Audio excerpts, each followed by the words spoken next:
Good morning students. आज हम सुप्रसिद्ध कवि माखनलाल चतुर्वेदी द्वारा रचित कविता कैदी और कोकिला पढ़ेंगे। यहाँ पर उस समय का वर्णन है जब कवि ने स्वतंत्रता आंदोलन में भाग लिया और ब्रिटिश शासन ने उन्हें जेल में डाल दिया।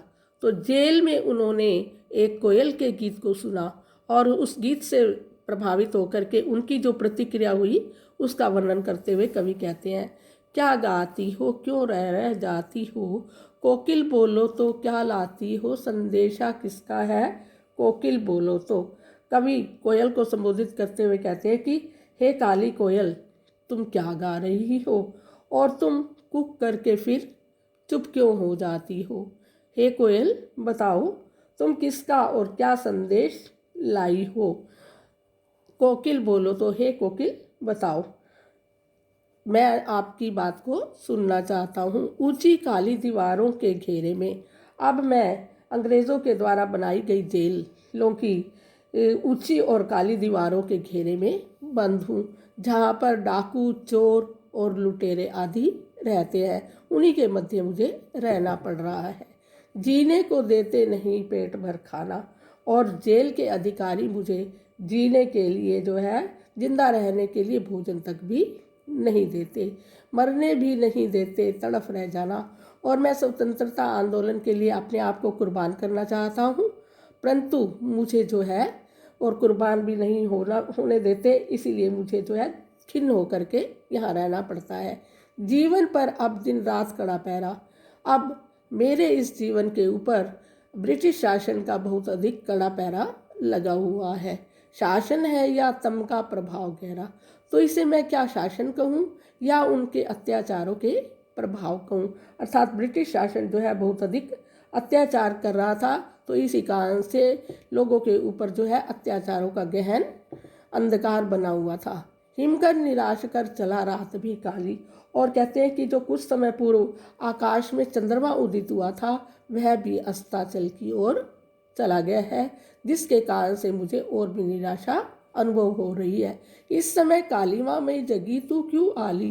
कहते हैं इस समय जब अंधकार से युक्त रात्रि है, तो इस अंधेरी रात्रि में हे सखी तुम इस समय क्यों जाग रही हो और मुझे भी जागने पर मजबूर कर रही हो।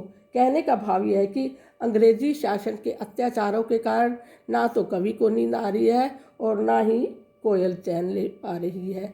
तो इसके कहने का भाव यह है कि यहाँ पर कवि ने अपने मन के दुख को अभिव्यक्त किया है। इसमें अनेक अलंकारों का प्रयोग किया गया है, जैसे क्या गाती हो, क्यों रह जाती हो, क्या लाती हो, संदेशा किसका है आदि में प्रश्न अलंकार का प्रयोग किया गया है। भाषा सरल ठीक है, खड़ी बोली का प्रयोग किया गया है।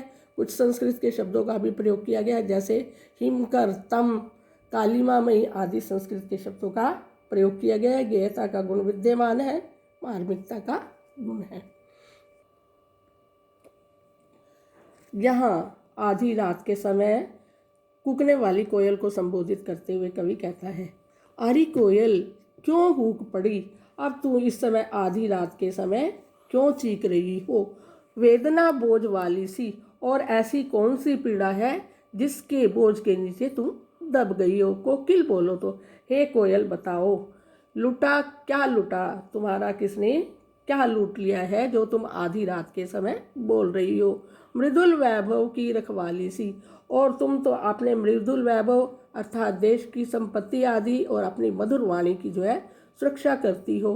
कोकिल बोलो तो हे कोयल बताओ, अब इस समय तुम्हें किसने क्या कष्ट दिया है। क्या हुई बावली, क्या तुम जो है आधी रात के समय अंग्रेज़ों के अत्याचारों को देखकर बावली हो गई हो, तो आधी रात के समय तुम जोर जोर से चीख रही हो। कोकिल बोलो तो हे कोयल बताओ, किस दावानल की ज्वालाएं हैं दिखी, और क्या तुमने जंगल में लगी हुई आग की लपटों को देख लिया है। अर्थात तुमने ये देखा है कि इस समय देश में अंग्रेजी शासन की गुलामी की लपटें जो है देशवासियों को जला रही हैं। कोकिल बोलो तो हे कोयल, कवि कहते हैं कि हे कोयल अब भी तुम बताओ कि तुम्हारे इस समय आधी रात के समय चीखने का क्या कारण है।